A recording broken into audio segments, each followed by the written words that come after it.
Very good. Very good.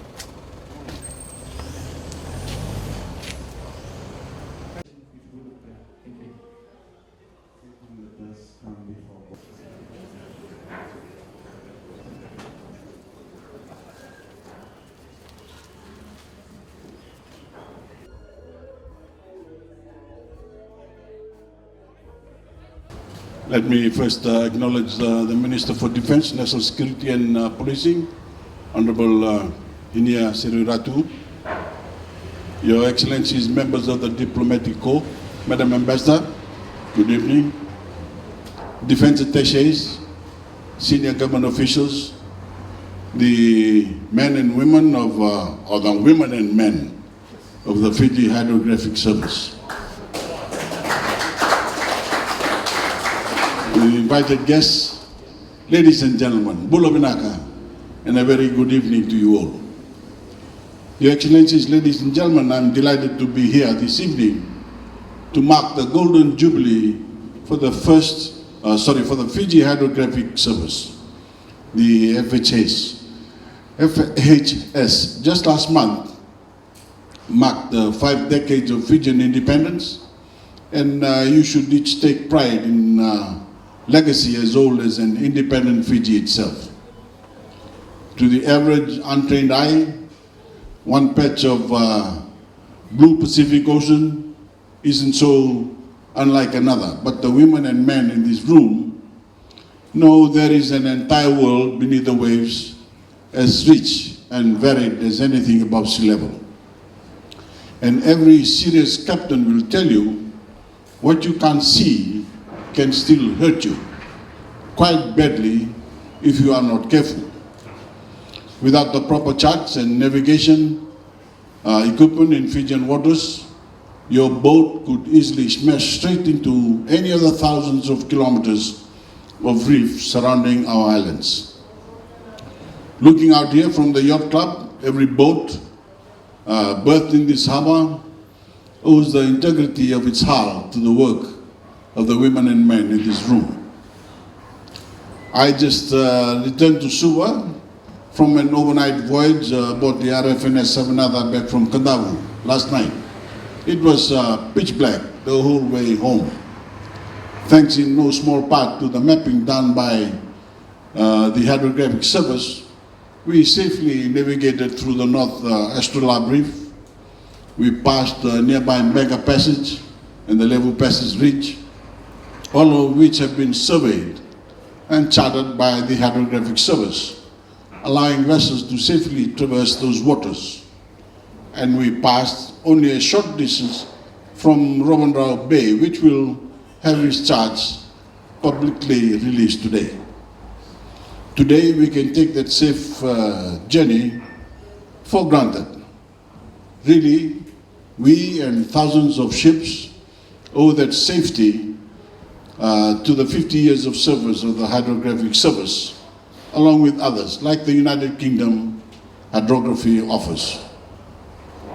As a blue economy, we depend on the Hydrographic Service to allow ships to safely navigate our oceans and keep Fiji safe. Keep Fiji at the cutting edge of ocean science. For thousands of years, the ocean was Fiji's only bridge to the world. Even as we've embraced the modern might of large-scale commercial air travel, shipping for Fiji is more critical today than ever. In a usual year, we import more than 80,000 of those massive 20-foot containers we see on the cargo ships in our major ports. On top of that, we import another 400,000 tons of loose cargo. Without well-mapped ports, all that food and those supplies, construction materials, vehicles, and other vital goods we rely on to run our modern economy would never arrive to Fiji. And many of our Fijian-made exports would never ship throughout the world. Instead, we can rely on maritime charts of properly surveyed waters to navigate throughout our 1.3 million square kilometers of Fijian Ocean. That matters a great deal in normal times and in times of crisis when vessels must urgently ship relief supplies to isolated regions. I know we're here to celebrate a half century of service, given by the Hydrographic Service to Fiji. But tonight, ladies and gentlemen, Your Excellency, I want to speak about the future of the vast ocean Fijians are entrusted with protecting. The ocean is more than Fiji's bridge to the world. It represents a precious piece of who we are as a people. It feeds us. It provides us with jobs. It regulates our climate, actually stop global warming from becoming worse. But our ocean is beset by devastating challenges.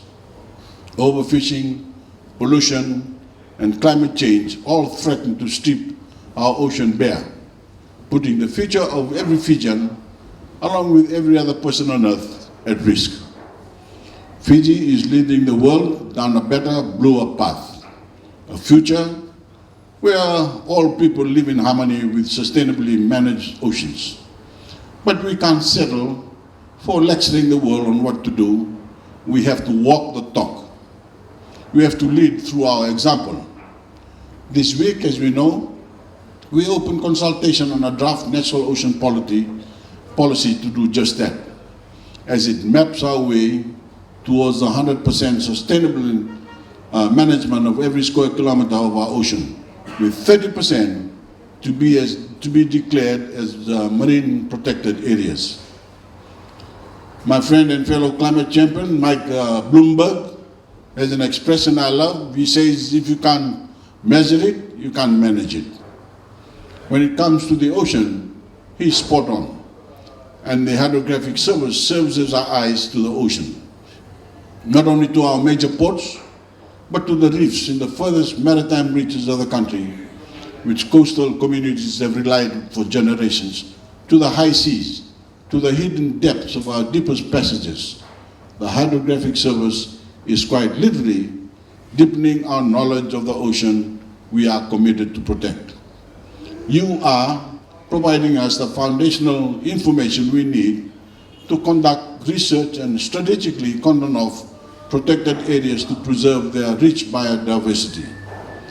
You may not do that research yourselves, but your data and intelligence makes it possible, and that makes each of you stewards of the ocean. For those reasons, and so many more, we will call on the Hydrographic Service through the decades to come in our effort to keep our oceans safe and ensure they are sustainably managed. Tonight is your night. Enjoy it. Tomorrow, the next 50 years of your legacy will kick off.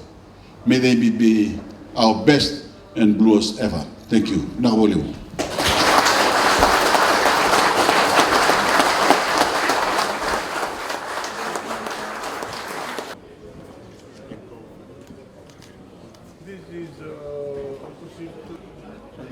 This chart, as he said, was made especially to entertain cruise vessels to come and anchor here. Beside the new chart that all you can see this evening. Once again, thank you very